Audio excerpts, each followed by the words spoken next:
Hi, friends. I just want to talk about a couple of things really quick before I'm going to go into my what I refer to as generous reading of Lou Reed and the Velvet Underground's Perfect Day. So, I have a lot of thoughts on things that people offered. In case anyone cares, just to update folks, Laszlo is doing okay. He had a secondary infection in addition to his cancer, which is why he was looking so sad over my shoulder last time. Uh, he almost died from the secondary infection, but antibiotics are a thing that work. Um, at least so far. And he's gone through his cancer treatments. So this has all been like a very hectic and stressful couple of weeks for us. And for him, so much more for him. He's in like sort of side effect zone right now, which is not ideal, but he is also not in actively dying mode, which is my favorite mode for everyone. Uh, so, um, as I was thinking about care, right, I have this like stack of books that's holding up my phone as I record this right now. And the top one is a book called Undrowned, Black Feminist Lessons from Marine Mammals. And I think it's a text that I taught in my feminist theory class this semester, and I think it's a text that I would recommend for everyone, and I think I would recommend teaching it in a variety of different grad student classes because it is so focused around thoughtful care, right? Not meme based self care messages, but instead really thinking about how we can learn self care from marine mammals, which is probably not something you've thought about before. If you have, great. But I recommend it. So now I've taken 2 minutes before I actually got to my Lou Reed example. Sorry, cat. So, uh, one of the one of the things that I want to highlight here is I conceptualized this video when I was having an incredibly imperfect day. My trip had gotten all screwed up. I was in a town that I wasn't expecting to be in. I was in a hotel that I hadn't anticipated, and I had chosen a neighborhood to book that hotel, which was not ideal. So I was having a super imperfect day. But later on in the evening, I was listening to my YouTube music channel, and Lou Reed's It's Such a Perfect Day came on. And so since then, I have asked a lot of people what their perfect days are. And I think there's a split, right? So as I take a look at this song in a little bit more detail, over hopefully only another couple of minutes, uh, like he's talking about a perfect day, right? So the perfect day, I think, is something that is different than a perfect day. Uh, and I sing this song often to myself in my head when I've had a really nice day, right? When things have gone really well, not like I won an award, right? But like, hey, everything felt right today. As I've had conversations with people about this, though, we've had a variety of responses, right? Like, everything from like, this is my perfect beach vacation to I was also listening to the guys from the Flophouse talk about that. This to my wedding day was my perfect day to like things that seem much more similar to mine to like I can't conceptualize a perfect day, right? Like so the experiences run the gamut. But I'm gonna focus on again a perfect day. For Lou Reed, right? He starts the song just a perfect day, and then he talks about drinking sangria in the park and going home. Um, Feed animals in the zoo, again focused around this New York space, the Central Park space. Then a movie too, and I will highlight that you had to go out to see a movie at this point in like world history, right? You couldn't just hook up something on Disney Plus.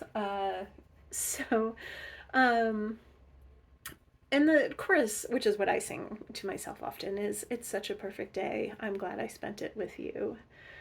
Oh, such a perfect day.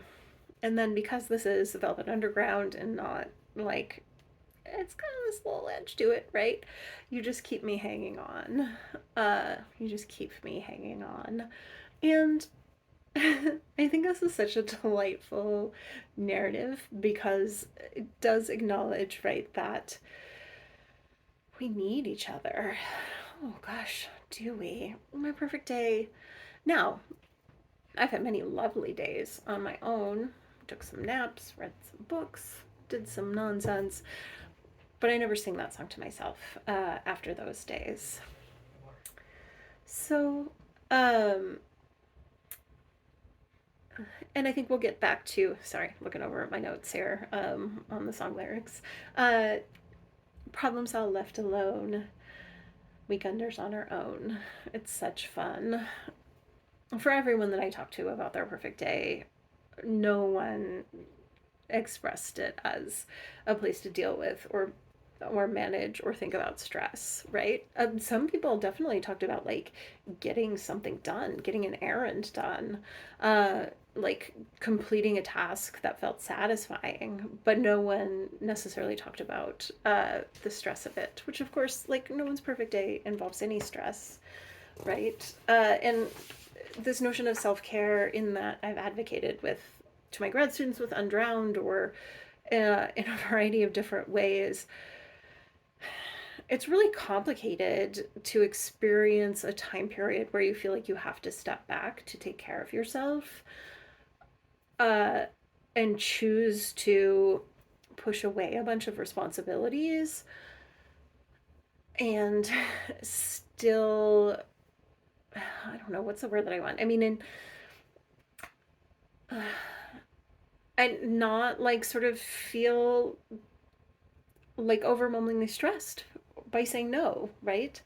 Uh, which is an experience that I've had obviously with Leslie's cancer. It's probably experience that Matt's had recently because I know you've been suffering from migraines, right? So I mean, there's a like yeah, it's really complicated to let yourself rest. Uh, so I'm gonna come back again to Lou Reed. Uh, just a perfect day. You made me forget myself. I thought I was someone else, someone good. Again, um, that's our little like bitter edge that makes Velvet Underground work for me so well. Um, but we do want to forget ourselves, don't we? I mean, not like we want to forget. We want to forget our problems. I don't want to forget like who I am, but I do on my perfect days just want to like a yoga thing, right? Like just exist in the moment. For me, that is a very perfect day. Not thinking about here's the 24 things that I need to do next. Here's the thing that I'm doing right now. Um, I'm glad I spent it with you. And then the song ends on "You're going to reap just what you sow," which is a sort of bitter sentiment, right? But I think it's so accurate, right? Again, and I was thinking about this as I was on a trip to soon see friends that had been like interrupted, but was still going to go forward, and we had a great time. But like, that is what we do, right? With our friends, we reap what we sow. Uh, as we sow good relationships and strong connections with people, we get to rely on those and we get to ask for help if you are thinking about self-care. We get to uh we get to, I don't want to say get something back for the effort we put in because that's transactional, right? But instead, all of these moments we have been sowing things and when we need help, we should not be afraid to ask to reap that sowing. All right, friends, this was 9 minutes. I'm really excited to keep this conversation going. I'm going to loop back around to some thoughts on processing the death of large amounts of people as opposed to close people.